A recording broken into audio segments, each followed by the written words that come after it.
Boa noite, irmãos. Graça e a paz do nosso Senhor e Salvador Jesus Cristo.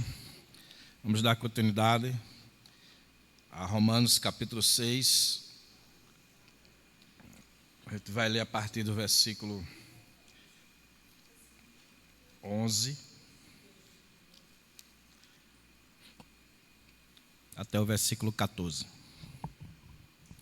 Romanos capítulo 6, a partir do versículo 11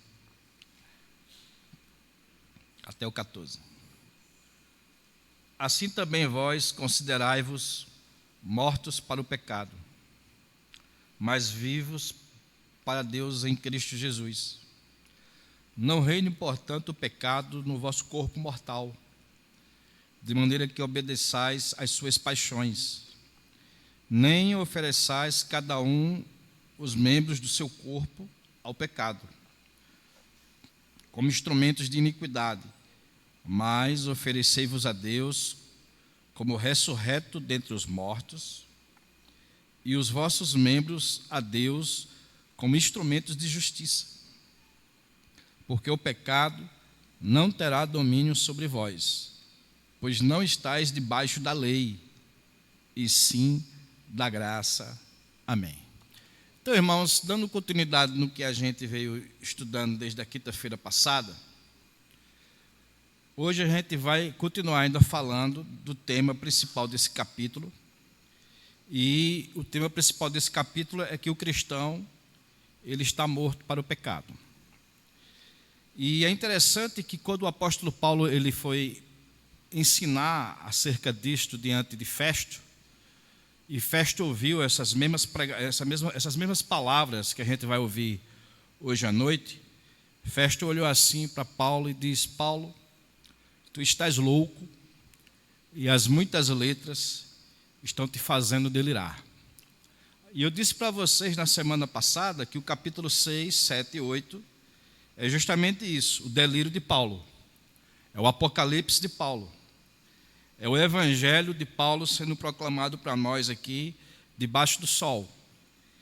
E hoje à noite vocês vão ver porque Pedro, na sua segunda carta, lá no finalzinho da segunda carta, Pedro disse assim que Paulo escreve coisas difíceis de entender. Hoje vocês vão ver porque Paulo escreve coisas difíceis de entender. Então, irmãos, a partir desses versículos 11 até o versículo 23, o apóstolo agora ele vai aplicar a doutrina. Ele agora vai dizer o seguinte, vai nos levar a entender como funciona a doutrina acerca do fato de que o cristão está morto para o pecado. Se dos versículos 1 até o versículo 10 ele desenvolve o argumento, e o argumento dele é muito forte. Que diremos, pois? É a pergunta que é feita no versículo 1. Permaneceremos no pecado para que a graça de Deus seja mais abundante? E a resposta dele vai do verso 2 até o versículo 10, onde ele prova que é impossível um cristão permanecer no pecado. É impossível. Por que é impossível? Porque o cristão está morto para o pecado. E ele diz isso aí várias vezes. Veja aí, por exemplo, Romanos 6, versículo 6. Sabendo isto, que foi crucificado com ele o velho homem, para que o corpo do pecado seja destruído e não sirvamos o pecado como escravo. Então o cristão não tem mais como ser escravo do pecado. Se, pois, o Filho vos libertar, verdadeiramente sereis livre. Então o cristão é alguém que foi liberto. Foi por isso que eu falei para vocês que a grande força do argumento dele é o que está escrito no versículo 2, quando ele responde a própria pergunta que ele faz no versículo 1. De modo nenhum, como viveremos nós? Ou seja, o que ele está falando aqui diz respeito a todo aquele que está em Cristo. Então, se você já está em Cristo há 100 anos, então você está morto para o pecado. Se você se converter agora, você já se converte a Cristo e já está morto para o pecado. Então, essa verdade de que o cristão está morto para o pecado não é algo que a gente faz. É aqui que talvez esteja o problema de muitos pregadores. Muitos pregadores querem ensinar que a pessoa só está morta para o pecado se ela fizer alguma coisa. Então, se ela se esforçar, se ela não se entregar às suas concupiscências e às suas paixões, se ela caminhar certo, obedecer o mandamento, obedecer a palavra de Deus, se ela deixar de ficar em casa para vir para a igreja, se ela deixar de ler a Bíblia, deixar de ler outra coisa para vir ler a Bíblia, aí sim, quando você busca Deus, quando você faz uma escolha por Deus, quando você decide fazer algo para Deus, aí sim você está morto para o pecado. Mas quando você não faz nada disso que eu acabei de falar, aí você não está morto para o pecado. Não é isso que Paulo está dizendo. O argumento do apóstolo não é que nós estamos mortos para o pecado com base em algo que a gente faz. Paulo não está dizendo, olha, a gente está morrendo para o pecado aos poucos. É um processo lento que vai demorar muito tempo. Não.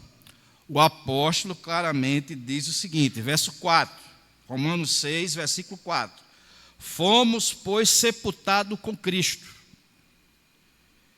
na morte pelo batismo, para que, como Cristo foi ressuscitado dentre os mortos, pela glória do Pai, assim também andemos nós em novidade de vida. Verso 7. Porquanto quem morreu está justificado do pecado. Verso 8. Ora, se já morremos com Cristo, cremos que também com Ele viveremos. Versículo 10. Pois, quanto a ter morrido, de uma vez para sempre morreu para o quê? Para o pecado. Mas quanto a viver, vive para Deus. Então o argumento dele é simples. O que aconteceu com Cristo há mais de 2000 anos atrás, do ponto de vista físico, acontece com você do ponto de vista espiritual. O que significa do ponto de vista espiritual? Romanos, vejam aí. Romanos capítulo 4. Romanos capítulo 4. Veja o versículo 17. Como está escrito: por Pai de muitas nações te constituí.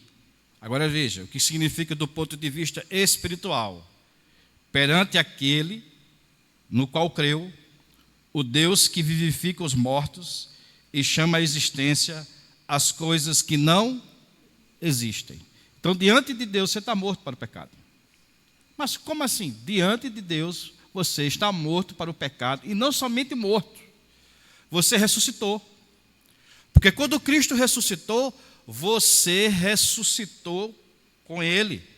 É o que diz Romanos capítulo 6, verso 5. Porque se formos unidos com Ele na semelhança da sua morte, certamente também seremos unidos com Ele na semelhança da sua o quê? Ressurreição. E onde Cristo está agora? Assentado à direita de Deus Pai. E onde nós estamos agora? Nos lugares celestiais, assentados com Cristo. Essa é a verdade. Aí talvez você diga, mas Márcio, veja só, essa verdade ela é muito difícil de entender. Concordo. É por isso que Paulo diz que o Evangelho é loucura para aqueles que se perdem. Vocês estão sentados aqui, gente. Vocês não estão sentados nos lugares celestiais. A gente está aqui. O Evangelho que está sendo proclamado aqui é aquele mesmo que Paulo diz em Coríntios. Vocês estão ouvindo coisa que nunca viu, que nunca ouviu, e vocês estão experimentando coisas. Quando a gente absorve o Evangelho, a gente experimenta, a gente vai experimentar e sentir coisas que nunca ninguém jamais sentiu. Essa é a palavra da cruz. A palavra da cruz é nos levar a ver coisas que ninguém jamais viu, ouvir coisas que ninguém jamais ouviu e experimentar coisas que ninguém jamais experimentou. É por isso que Jesus diz que esse evangelho era esperado com muita ansiedade por profetas e reis, mas Deus revelou aos seus pequeninos. E somos nós, irmãos, que estamos em Cristo, que nós somos privilegiados, porque neste momento nós vivemos no período onde Deus já estabeleceu para todo sempre a sua nova aliança. E com essa nova aliança, Essa é a nossa situação. Fisicamente falando, estamos aqui. Mas espiritualmente falando, perante Deus, estamos assentados nos lugares celestiais. Fisicamente falando, a palavra do Senhor diz assim, que o diabo anda ao nosso derredor para querer nos destruir. Mas do ponto de vista de Deus, o Filho de Deus já veio e já destruiu as obras do diabo na nossa vida. Então essa é a nossa situação. Se a gente vive pelos 5 sentidos, você não vai crer no que a palavra diz. Isso não tem nada a ver com sentimento, gente. É isso que eu quero que vocês entendam.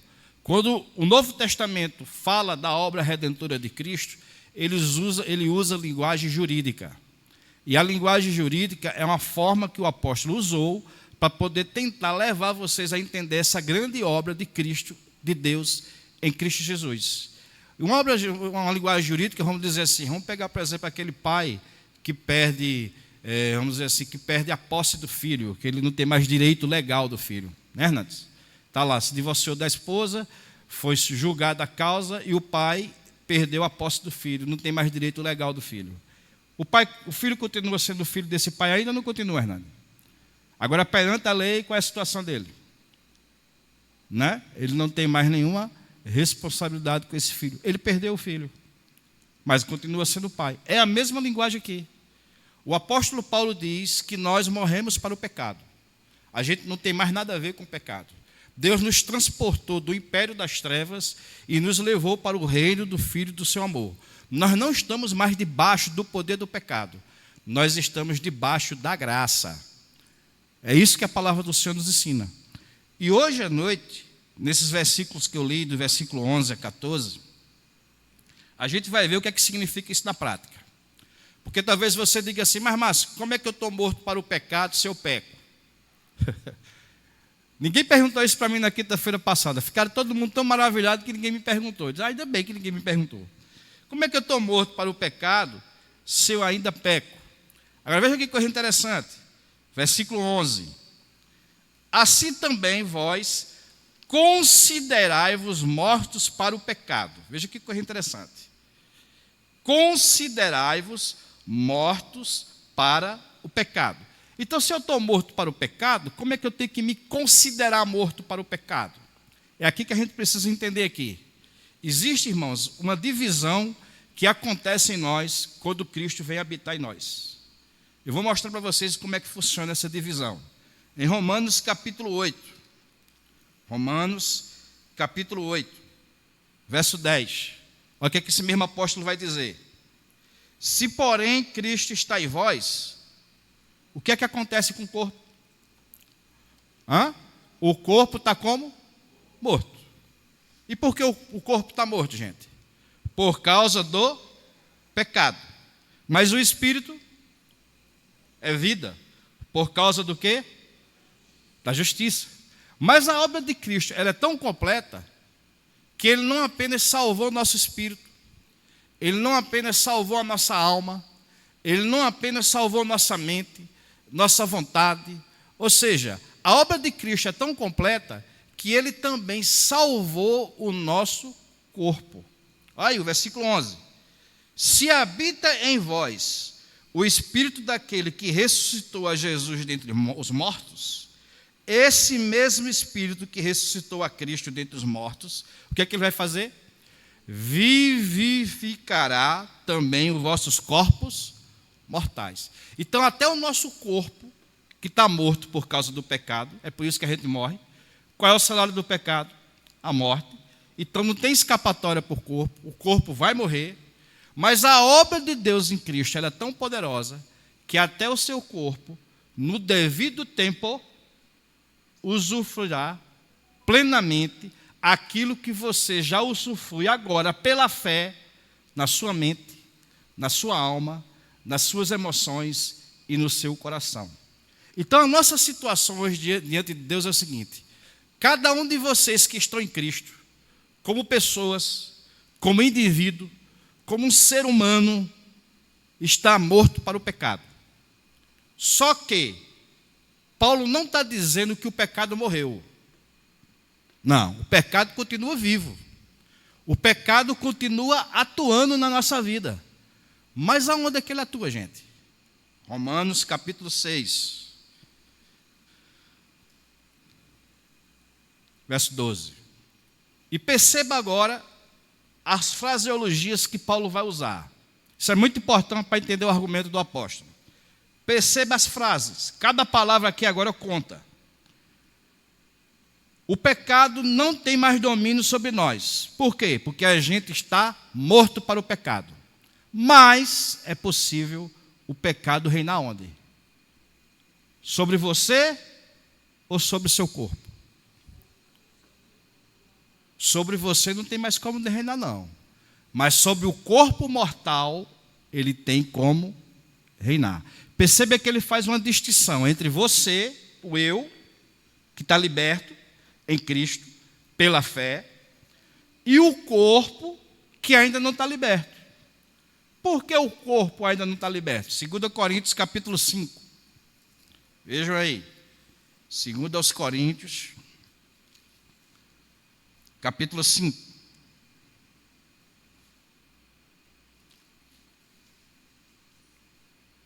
Verso 6.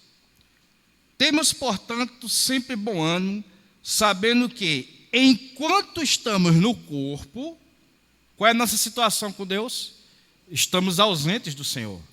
Ou seja, enquanto nós estivermos aí nesse corpo terreno, nenhum ser humano, nem mesmo Paulo, consegue experimentar plenamente a graça e o evangelho do Senhor Jesus Cristo. Por quê? Aí ele termina. Visto que andamos por fé e não... Aí eu pergunto, durante os 24 horas do dia, você anda mais pela fé ou pelo que você vê? É, Hernandes? Pelo que vê. A gente anda mais fundamentado nos 5 sentidos do que na fé. Ou não é? Essa é a nossa realidade.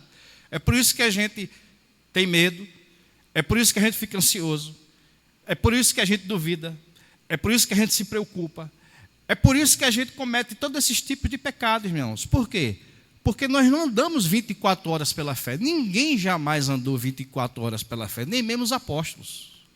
A gente anda pelo que a gente vê. É o que vê que dá a última palavra sobre nossa vida. Só que a verdade que o Evangelho está nos ensinando aqui é o seguinte, que o justo vive como? Pela fé. É pela fé que você tem que viver. Então é pela fé que você está sentado nos lugares celestiais. É pela fé que você está morto para o pecado. Quando você não anda por fé, aí você vai andar por vista. E aquilo que você vê, sente, ouve, cheira e toca, desmente a tua fé. É muito fácil comprovar isso. A palavra de Deus diz assim, onde estiver 2 ou 3 reunidos, aí eu estou no vosso meio. É verdade ou não é? É. Agora é verdade de que perspectiva? Da fé ou dos 5 sentidos? Quem está vendo Jesus aqui? Alguém está vendo Jesus aqui? Mas é verdade em que sentido? Pela fé. É isso aqui. Então, pela fé em Deus, você está morto para o pecado. É uma verdade já consumada. Isso já é uma verdade consumada. No entanto, como a gente vive 24 horas, não pela fé, e sim pelo corpo, olha a ordem que o apóstolo dá. Não reine, portanto, o pecado em vosso corpo mortal. Perceba que ele faz uma distinção entre você e o seu corpo. Isso é importante para a gente entender. E ele não só faz essa distinção aqui, gente. O que é que ele vai fazer agora? Em Romanos capítulo 6. Romanos capítulo 6. Eu vou ler o versículo 19.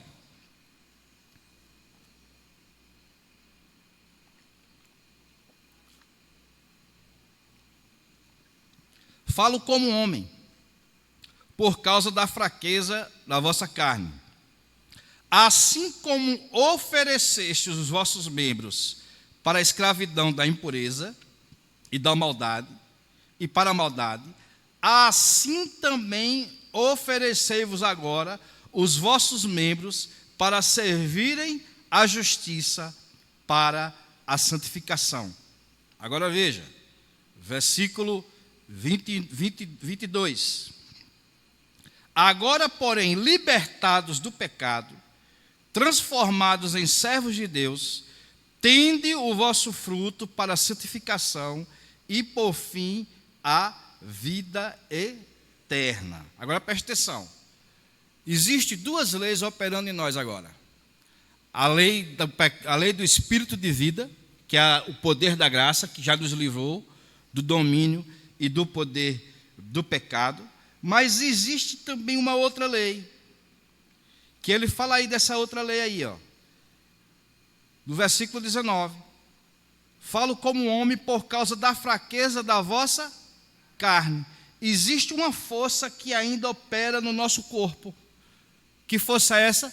O pecado que habita não em mim, mas ele habita onde? No corpo. Agora preste atenção aqui. Capítulo 7 de Romanos, versículo 8. Romanos, capítulo 7, versículo 8.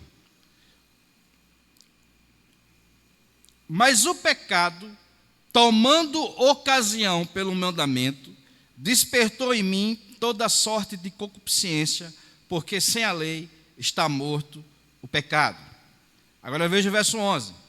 Porque o pecado, prevalecendo-se do mandamento, pelo mesmo mandamento me enganou e me matou. Agora veja a conclusão do verso 12. Verso 13, desculpa. Acaso o bom se tornou em morte? De modo nenhum. Agora perceba. Como é que o pecado atua no nosso corpo, gente? Pelo contrário, o pecado, para revelar-se como pecado, por meio de uma coisa boa, causou-me o quê? A morte, a fim de que pelo mandamento se mostrasse sobremaneira maligno. Onde é que o pecado opera? No nosso corpo. O que é que o pecado faz? O pecado vai pegar a sua fome e vai transformar ela em glutonaria. Ter fome não é pecado. Comer não é pecado. Agora, ser glutão é pecado. O pecado vai pegar a nossa atração, um homem que tem uma atração sexual por uma mulher, e uma mulher que tem uma atração sexual pelo homem. É pecado? É pecado, gente? Um homem desejar uma mulher e uma mulher desejar um homem? Não, não é. São sexos opostos se atraem, ou não é assim? É ou não é? É. Onde é que está o pecado, então? Luxúria. O que é luxúria? Você ser atraído por uma outra pessoa da qual você não pode ter nenhum vínculo com ela. O pecado vai pegar o nosso, vamos dizer assim, o nosso fato de que a gente às vezes fica cansado e vai transformar isso em preguiça. É assim que o pecado nos escraviza. Ele vai pegar coisas que foram criadas por Deus, coisas que são nossas e que faz parte da nossa natureza humana e que não tem problema nenhum, mas ele transforma isso em quê? Em pecado. Ele nos escraviza usando o nosso próprio corpo. É aí que ele opera. É por isso que o pecado é forte, gente. Porque ele vai se utilizar de uma coisa boa para poder o quê? Nos escravizar. Paulo aqui está dizendo que até o mandamento de Deus, ele se utiliza para poder levar você a transgredir e desobedecer a Deus. Não foi assim que aconteceu no jardim? Como foi que os primeiros casais caíram? O pecado, a serpente pegou o quê? A palavra de Deus e usou ela contra o casal. Foi assim que Deus disse: de todas as árvores do jardim você não pode comer. Aí o casal disse: não, a gente pode comer de todas as árvores do jardim, a gente só não pode comer dessa que você está aí. É a mesma forma. O pecado, para se tornar maligno, ele se utiliza de uma coisa boa que Deus fez e transforma em algo perverso. Diga, minha irmã.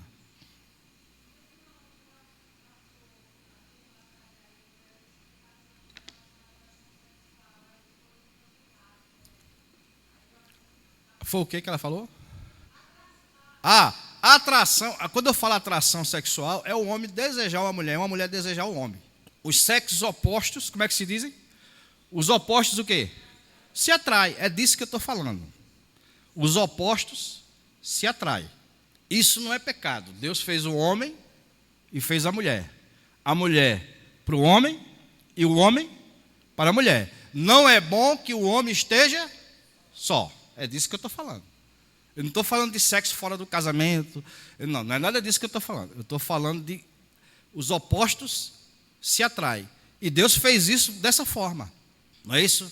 Quando o casal estava no jardim, Deus não colocou, né? Os animais apareciam lá, cada um no seu casal. E Deus disse, não é bom que o homem esteja só. Vou fazer uma auxiliadora que lhe seja idônea. Ah, sim.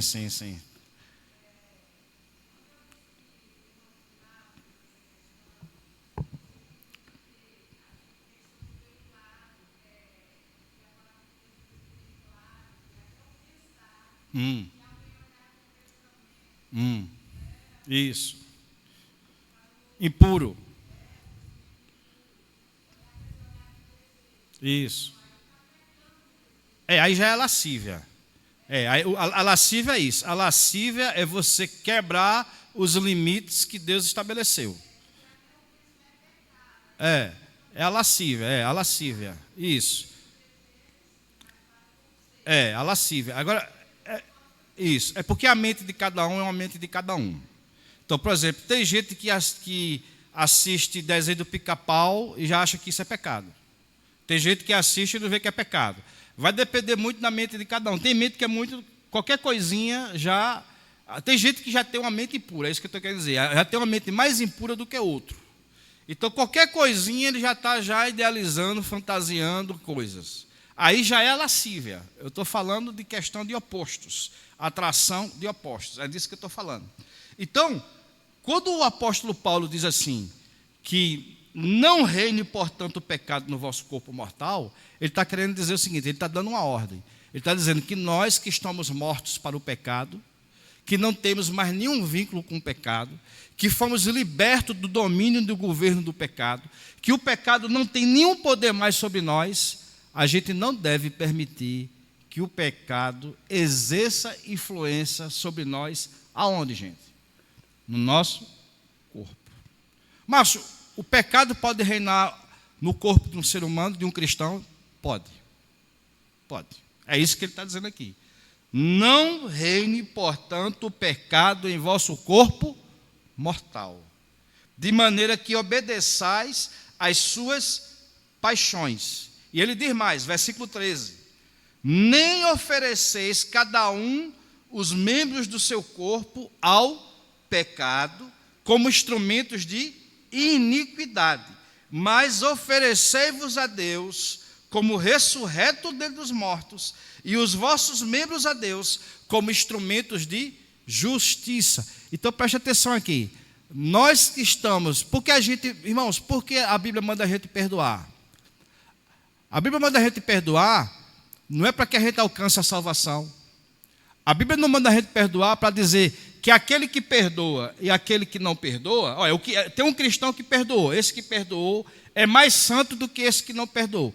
Esse tipo de divisão, irmãos, é uma divisão que existe, que às vezes os pregadores deixam transparecer claramente para a igreja, que uma pessoa cristã, estou falando de cristão, não estou falando de ímpio, eu estou falando de pessoas que nasceram de novo, que estão em Cristo, cujo nome está escrito no livro da vida.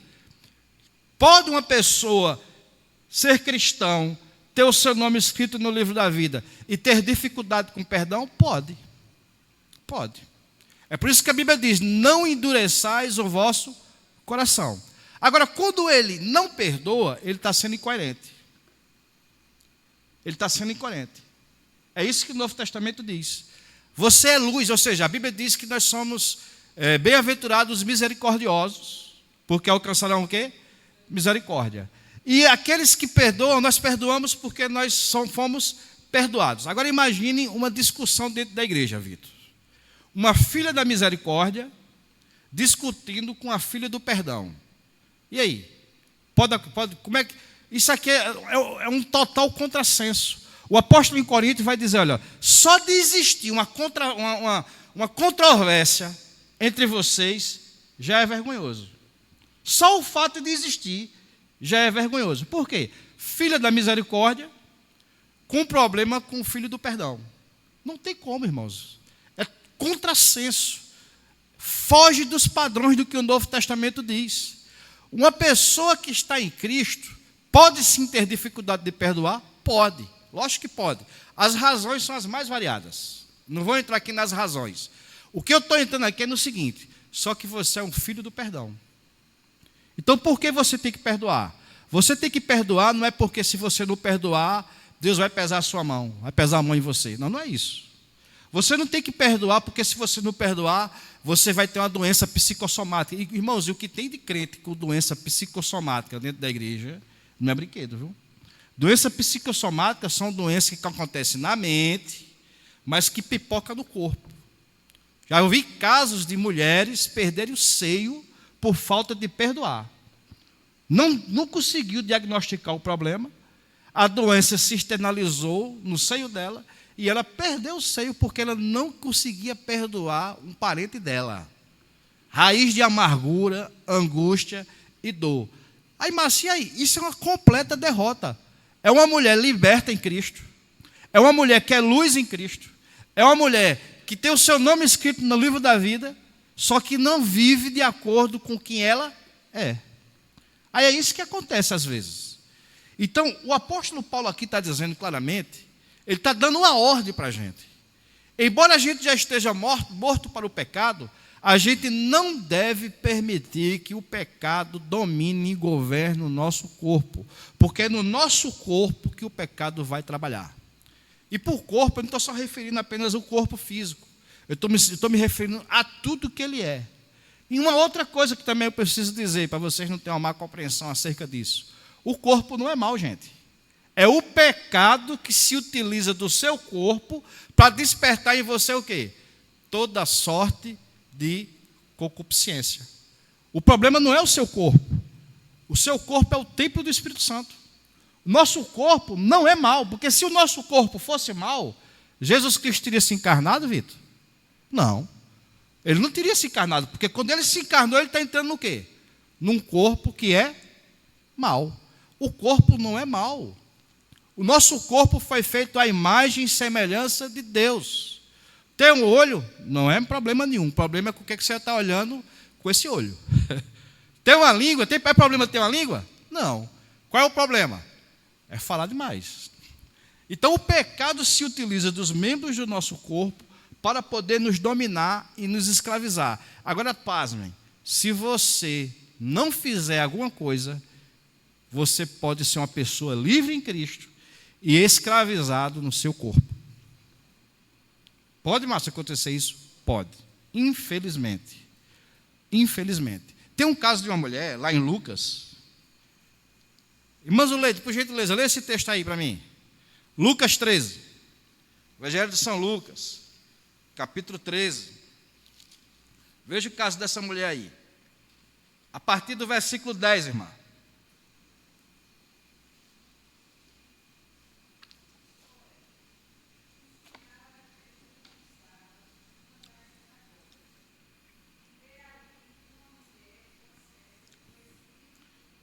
Perceba como Lucas é detalhista. Essa mulher, ela não está possuída por um demônio como o gadareno. A possessão demoníaca significa o demônio tomar conta da sua vontade. Então o gadareno era uma pessoa que tinha 1000 demônios no corpo dele. Então durante 24 horas por dia, esse homem não conseguia viver. Era sempre uma vontade maligna tomando conta dele. É por isso que ele vivia no cemitério, comendo cadáveres. Ele nunca estava consciente, porque era 1000 mentes governando a mente dele. Não é o caso aqui. Aqui é um espírito maligno que trouxe para o corpo dessa mulher o quê? Uma enfermidade. Entendeu aqui? Vá, irmã.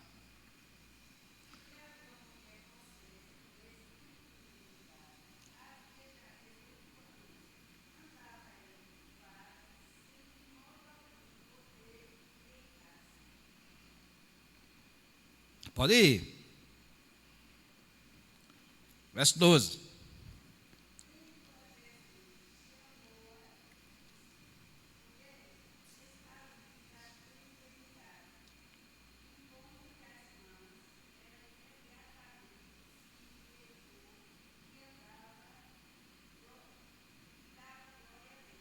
Agora leia o versículo 16.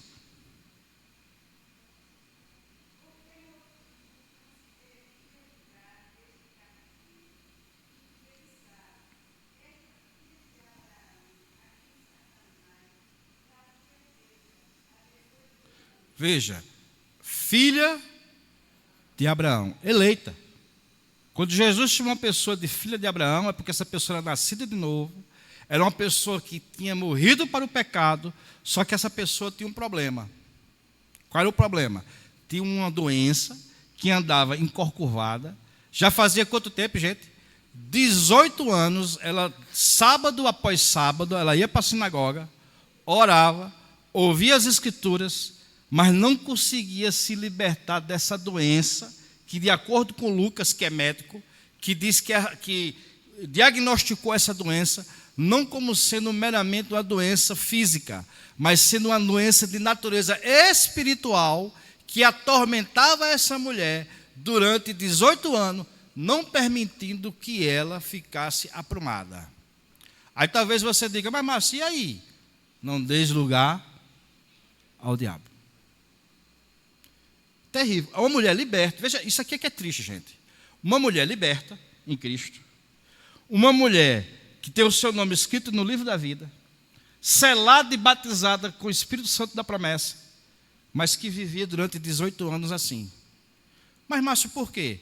Porque deixou o pecado dominar o seu corpo. Uma mulher livre. Aí, às vezes, irmãos, as pessoas dizem o seguinte, Márcio, como é que acontece agora se isso acontecer na vida de um cristão? O que é que ele tem que fazer? Ele tem que tomar consciência de quem ele é. É só isso que ele tem que fazer. Ele tem que viver de acordo com o que ele crê. Não é assim? Você não foi livre? Você não está livre? Então, se comporte e se aproprie da liberdade que Cristo lhe deu. É só isso que você tem que fazer. Acreditar na palavra de Deus. Mulher, os teus pecados estão o quê? Perdoados. Teus pecados estão perdoados. Vá em paz e não peque mais, para que não te aconteça algo pior. Então, irmãos, a gente precisa acreditar no que a palavra de Deus diz. Porque se a gente não acreditar no que a palavra de Deus diz, a gente vai dar lugar ao diabo. E se a gente der lugar ao diabo, o diabo vai se utilizar de um pecado para poder escravizar a gente numa área do nosso corpo. Aí as pessoas, às vezes, principalmente muitos cristãos, que estão escravizados em algumas áreas da vida, não se libertam, não desfrutam plenamente da liberdade de Cristo. Sabe por quê? Porque não crê na palavra de Deus. Não toma posse, não aceita aquilo que o Evangelho diz acerca dela. Você é livre. Você é livre em Cristo. Ah, mas o diabo, meu irmão, veja só, uma das maiores façanhas do diabo, sabe o que é? Enganar. 2 Coríntios 11, Vitor, lê para nós aí. 2 Coríntios, capítulo 11. 2 Coríntios, capítulo 11, leia versículo 3.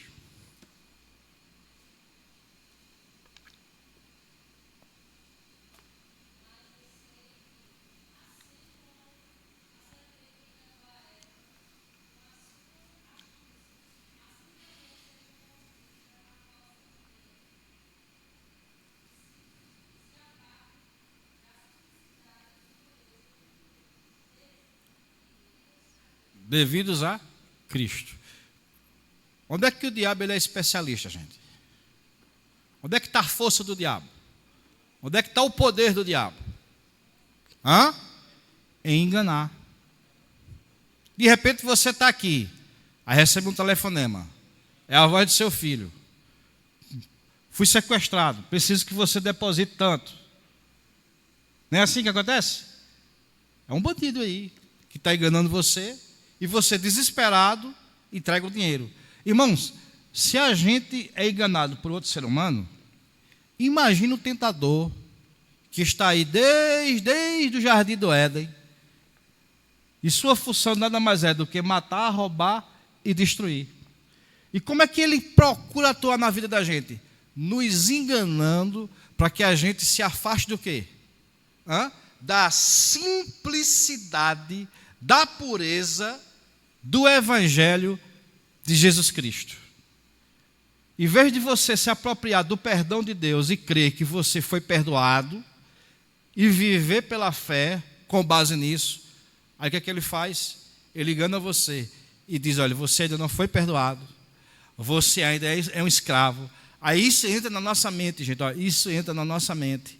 É por isso que eu falei para vocês que a batalha espiritual, ela acontece aqui, ó, é na nossa mente que ela acontece. E essa batalha espiritual, ela acontece 24 horas por dia. É diferente de todo tipo de guerra. As guerras dos homens têm tempo de começar, tempo de parar. A batalha espiritual não tem tempo para parar, porque o diabo, ele não descansa. Apocalipse não diz lá? Apocalipse capítulo 11, vejam lá. Eu acho que não é 11 não, é o 12. Apocalipse capítulo 12. Eu gosto desse texto, ó, verso 10.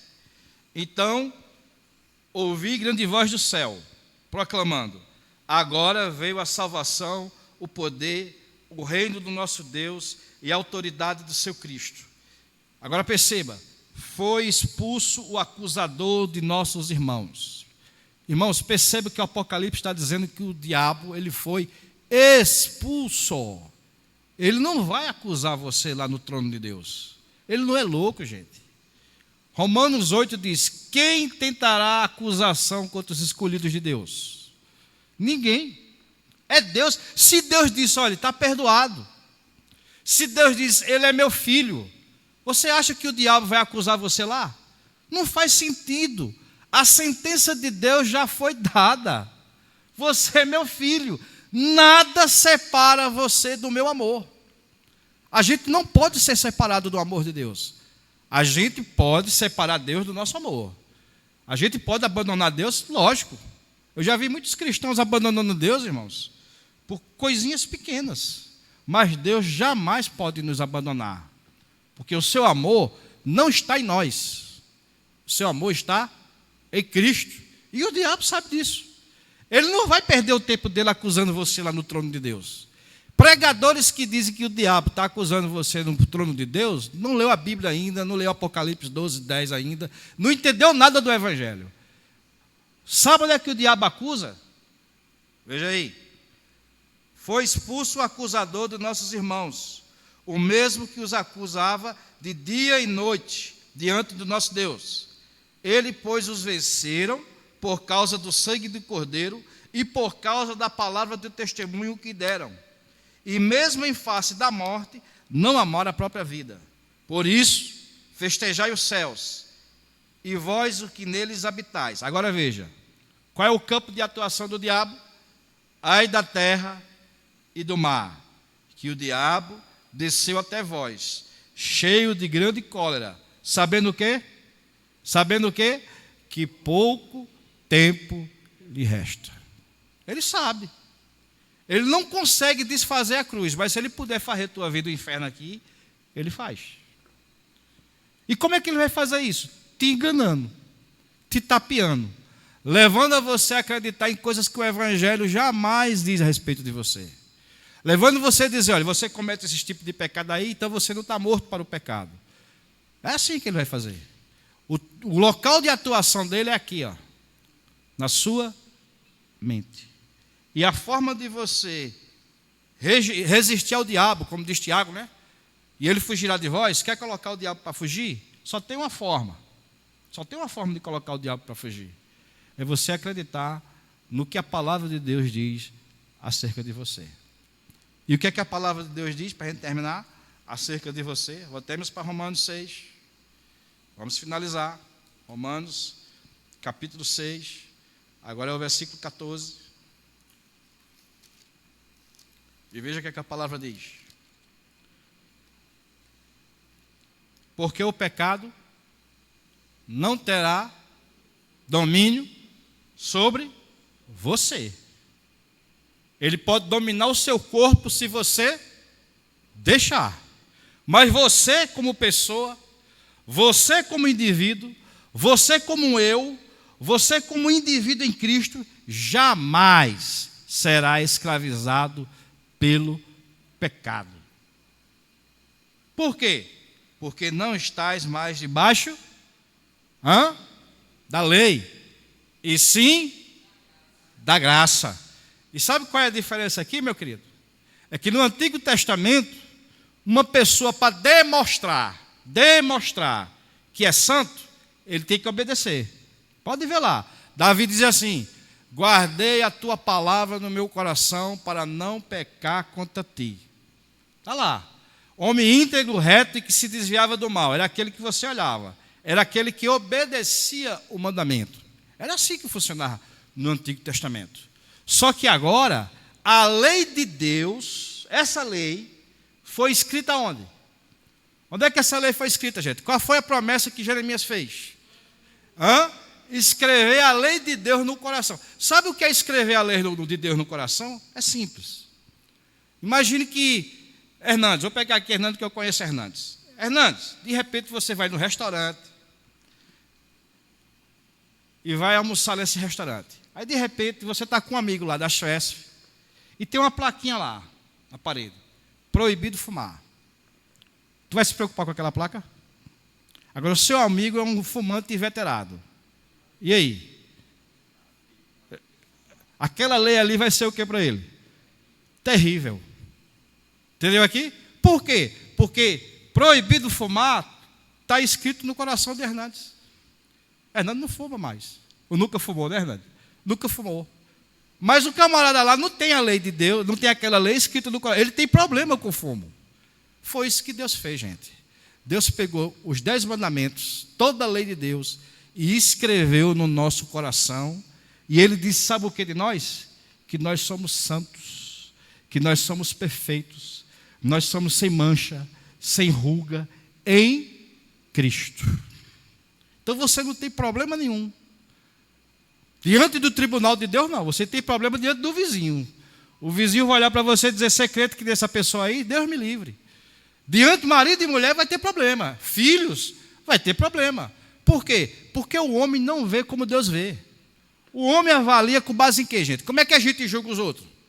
Por que a Bíblia condena o nosso julgamento, gente? Por que a Bíblia às vezes condena o nosso julgamento? Não todo julgamento, né? Mas tem alguns julgamentos que a Bíblia condena. Por quê? Porque a gente julga, condena pela aparência e ainda manda para o inferno. É assim. É por isso que às vezes a Bíblia condena alguns tipos de julgamentos que a gente faz. A gente não vê como ver Deus. Deus olha para você e vê Cristo.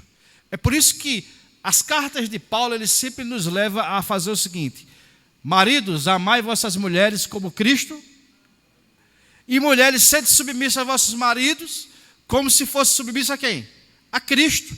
É sempre Cristo, irmão. Se você tirar Cristo da sua vida, se você não viver uma vida cristocêntrica e colocar a lei de Deus no lugar da graça, você vai viver atormentado. Sabe por quê? Porque a lei avulta o pecado. Você sabia disso? Quanto mais lei você der para o homem, mais avultar o pecado do homem você vai. É simples. A própria vida demonstra isso. Teve um camarada que comprou um apartamento e tinha um jardim lindo na frente desse apartamento. Lindo. Aí o cara que comprou olhou assim e perguntou: rapaz, e esse jardim aí? Eu nunca tive problema com ele.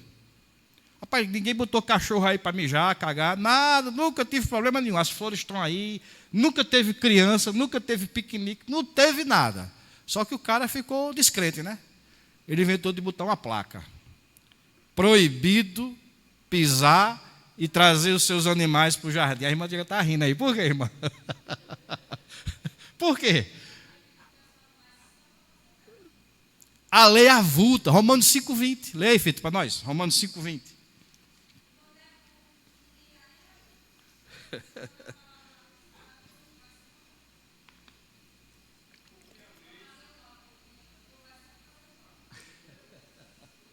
O que é que a lei faz, Vitor?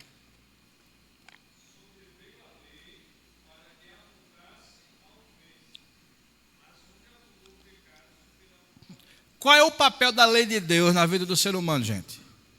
É transformar você? A lei vai transformar você em um novo homem? Não. O que é que ela vai fazer com você? Avultar o pecado. Mas, Márcio, por que a lei faz isso? 1 Coríntios 15, Vitor. Leia aí. 1 Coríntios, capítulo 15.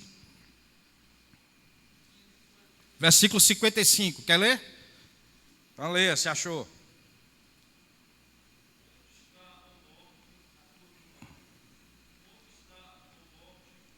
Agora perceba aqui, 56. O aguilhão da morte é o que, gente? Pecado. Agora, vá. A força do pecado. Por que o pecado é uma desgraça, gente? Por que o pecado é maligno? Por que o pecado é terrível? Porque existe uma lei de Deus que diz: não matarás. Sem lei, está morto o pecado. Não é isso que Paulo diz? Se Deus pega o casal e joga o casal no jardim e não dá nenhuma lei, o pecado não tinha entrado. Você sabia disso? Não tinha entrado. Por que o pecado entrou? Porque Deus deu a lei. A lei é ruim, gente? O problema está na lei? Não, a lei é boa, justa e santa. Onde é que está o problema? O pecado que pega uma coisa que é boa, santa e justa. Lei de Deus. Boa, santa e justa. O nosso corpo e transforma contra nós para poder nos escravizar e depois o quê? Nos matar. Diga, gente.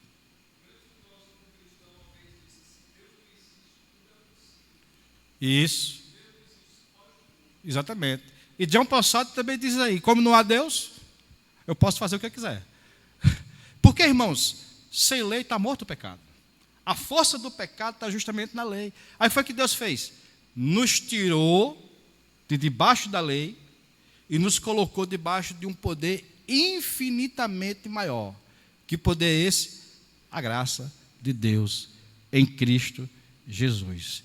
Dessa forma, Deus matou o pecado no corpo do Filho de Deus. Porque, irmãos, olhem, quando o ser humano transgride o mandamento do homem, ele é preso. E ele só sai de lá quando pagar toda a sentença. Entendeu? É lógico que tem sentenças que o camarada pode abreviar, mas eu estou falando de pecados perversos. Todo pecado que a gente comete contra Deus é mortal. É mortal.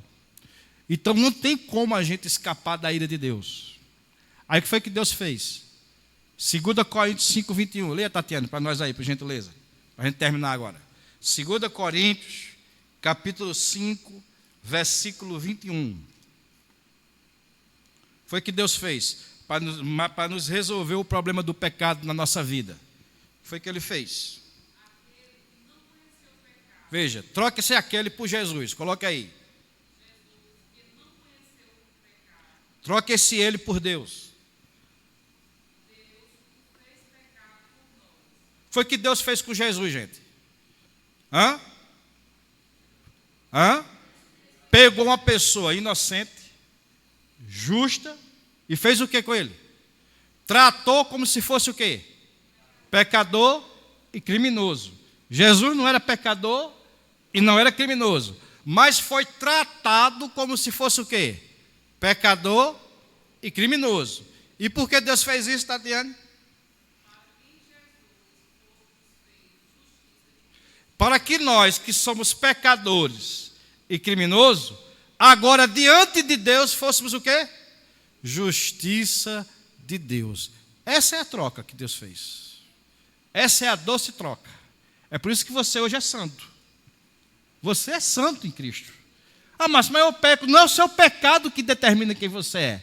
É Deus quem determina quem você é. É por isso que quando Paulo escreve às igrejas, Paulo chama as igrejas de santos. Aos santos de Coríntio, aos santos de Éfeso, aos santos da primeira igreja presbiteriana de Paulo Afonso. Mas a gente peca. Peca, meu irmão. Lógico que a gente peca porque a gente está no corpo ainda. Chegará um dia em que Deus vai redimir o nosso corpo. Aí aquilo que a gente crê vai ser aquilo que a gente é. Enquanto esse dia não chega, aquilo que a gente crê só é para a gente mesmo. Sem fé é impossível agradar a Deus. Só quem tem fé é que acredita que Jesus está aqui. Quem não tem fé não vai acreditar, porque quem não tem fé vive pelo quê? Pelo que vê. Mas vai chegar um dia que aquilo que você crê e aquilo que você vê vai ser uma coisa só. Quando esse dia chegar, o mortal se revestirá da imortalidade. E o corruptível do incorruptível.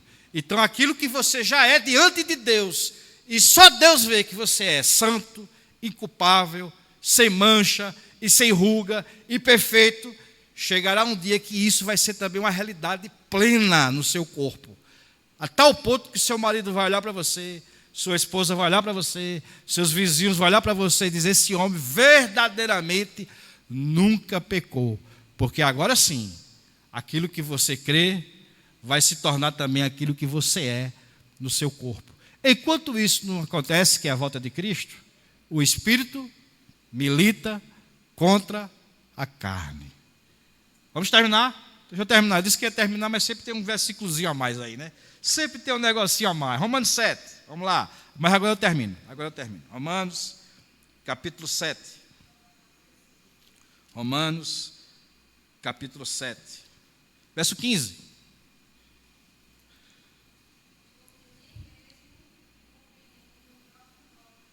Já se sentiu assim, irmã? Você, como uma salva em Cristo, comete determinadas coisas que você olha: meu Deus do céu. Já se sentiu assim? Paulo também já se sentiu assim. Nós estamos em boa companhia, gente. Paulo também se sentiu assim. Vocês não são os únicos que se sentiram assim. Paulo também. Lá. É o 15.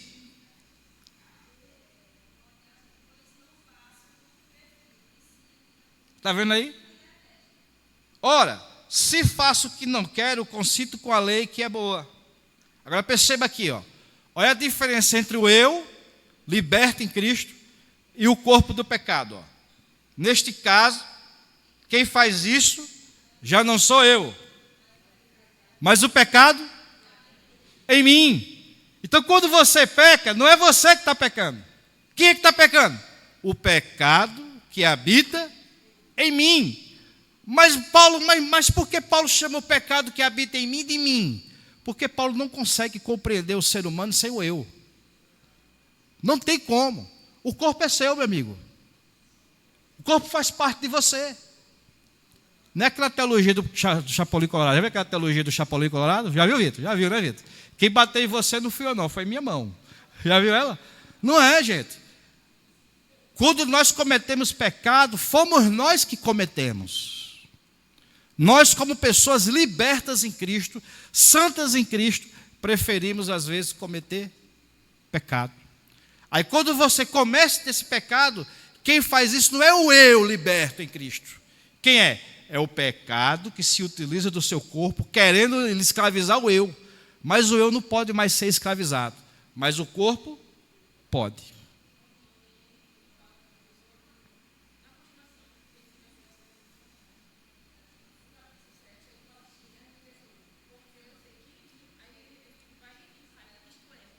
Meu corpo, não habita o quê? Bem nenhum. Pois o querer o bem está em mim, não porém o efetuá-lo, porque não faço o bem que prefiro, mas o mal que não quero, esse faço. Mas se eu faço o que eu não quero, já não sou eu quem o faz, e sim, agora veja o grito dele que ele vai dar, verso 24, nós vamos pegar o verso 22, porque no tocante ao homem interior, ou seja, o homem interior é você, gente, é o homem do coração, é você, em Deus, tenho prazer na lei de Deus, mas foi que ele viu, gente, foi que ele viu no corpo dele, mas vejo nos meus membros outra lei, que guerreia contra a lei da mente. Essa lei da mente é a graça que diz que você está liberto, e você o está, só que o pecado desmente essa graça, tenta desmentir, né? Tenta desfazer essa graça. Aí ele diz, me faz prisioneiro da lei do pecado, que está onde? Nos meus membros. Agora olha o grito dele, desventurado homem que eu sou, quem é que vai me livrar desse corpo do pecado? Aí ele mesmo dá a resposta, graças a Deus por Jesus Cristo, nosso Senhor, Ele vai me libertar desse dia. Enquanto esse dia não chega, de maneira que eu, de mim mesmo, com a mente, sou escravo do quê? Sou liberto, eu sou imortal. Quem está em Cristo, nova criatura é. Meu nome está escrito aonde? No livro da vida. Eu já passei da morte para a vida. Só que no meu corpo, o que é que ele vê? Pecado. Eu vou morrer. Eu sou um imortal que vou morrer. Eu sou uma pessoa que tem o nome escrito no livro da vida, mas às vezes está no SEASA, no SPC. Mas, Márcio, e aí? Até chegar a Romanos 8, 24. Eu disse que ia terminar, né? Mas agora a irmã puxou aí. Romanos, lê, irmã. Já que você puxou aí, você me atiçou. Não me atice, não. Romanos 8, 23. Leia, para finalizar. Romanos 8, 23. Pode ler.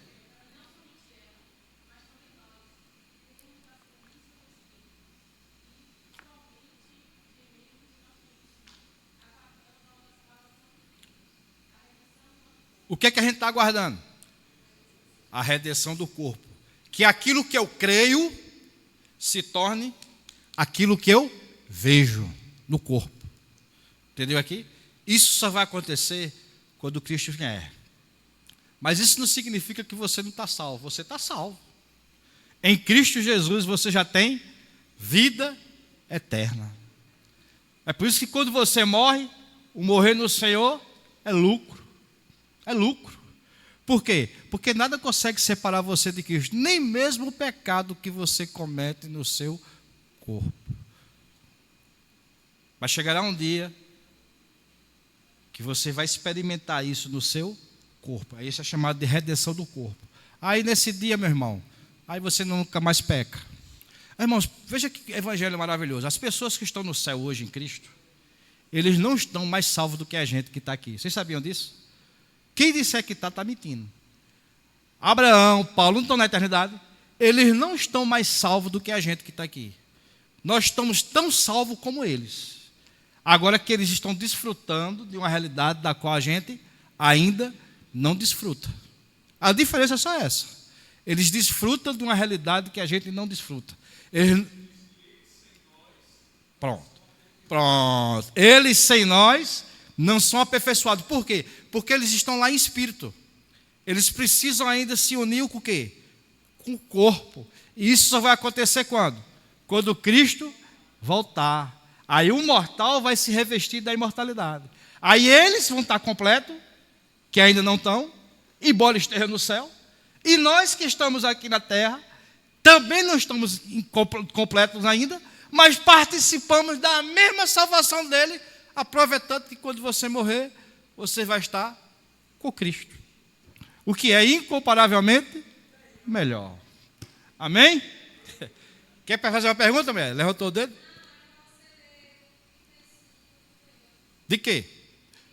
Então lê aí, que eu já fechei. Estou me atiçando, não quero terminar, né? Vocês estão me atiçando, viu?